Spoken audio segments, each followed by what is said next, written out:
Hi guys, like I promised, this is an exclusive video on deontological ethics and utilitarian ethics. But before I go on with what those propositions mean in the first place, imagine yourself as a driver in a trolley car. You are moving at a speed that is really high. Unfortunately, your brake fails, but for some reasons the steer works, and so you can be able to steer to the right or steer to the left. On your left, you realize there are two people who are standing there. Let's assume there are even five in the best case scenario. 5 people on your left and then 1 person on the right. You cannot move forward and you have to branch towards the left or towards the right, left or right. If you move to the left, you rush into 5 people and kill them. If you rush to the right, you rush into 1 person and kill that 1 person. What will be the right thing to do? Your brake doesn't work. You have to curve at all costs.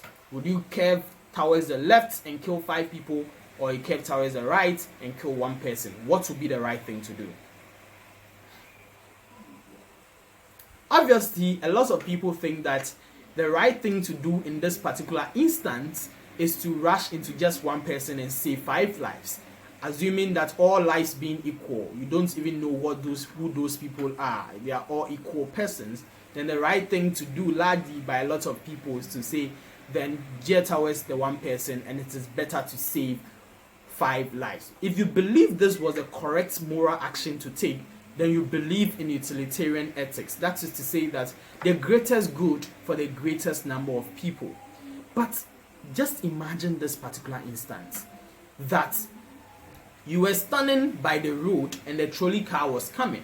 The trolley car had no brake, and just at the extreme end are 5 people. The trolley car was going to rush into 5 people.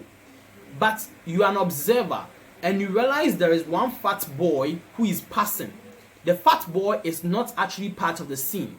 For some reasons, it is proven that if you take that fat boy and throw him on the road for the trolley car to run over, the car would automatically stop.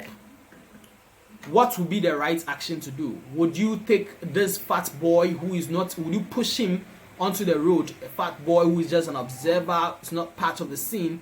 Would you push him onto the road to save the 5 lives ahead who are going to die, or you would just allow the trolley car to rush into 5 people? If this was quite a dicey decision for you to make, because then you're going to take somebody who is not involved in the scene to come and save 5 people, it was not this time, it's not just an issue of you directing outcomes, which regardless, both of them would have been involved, but then you actually involving somebody and practically engineering the death of that fat boy. If you think this is a difficult decision to make, then it means that you believe somewhat in deontological ethics. That means that regardless of how many lives you will save by shoving the fat boy onto the road and saving 5 people, it is inherently wrong to have engineered the death of somebody who was absolutely not involved in that particular instance. And that is the real baseline of our disagreement between deontological ethics and utilitarian ethics.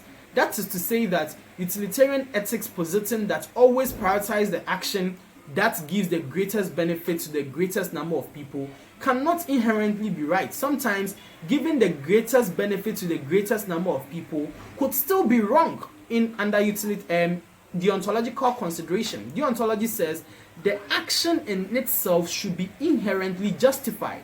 So if it is unjustified to engineer the death of a person, regardless of how many people you save, it is wrong. If we know that, for example, there's 1 little girl, innocent girl, who can be made to bear all the sickness in the world such that everyone else in the world will be free, deontological ethics will still say that it is still wrong to allow an innocent person to suffer something that he is not responsible for, even if it will give benefit to all the people in the world. And this really opens up the door of very interesting considerations under moral and ethical philosophy. And I hope that you can be able to continue these discussions wherever you are and be able to always balance the effects between on deontology and utility. Once you are prioritizing the good outcomes for the largest number of people, the greatest good, what you should realize is that the action in itself should somewhat be justified in the first place. Thank you very much for watching, and once again, don't forget to subscribe to this channel and share this video to others.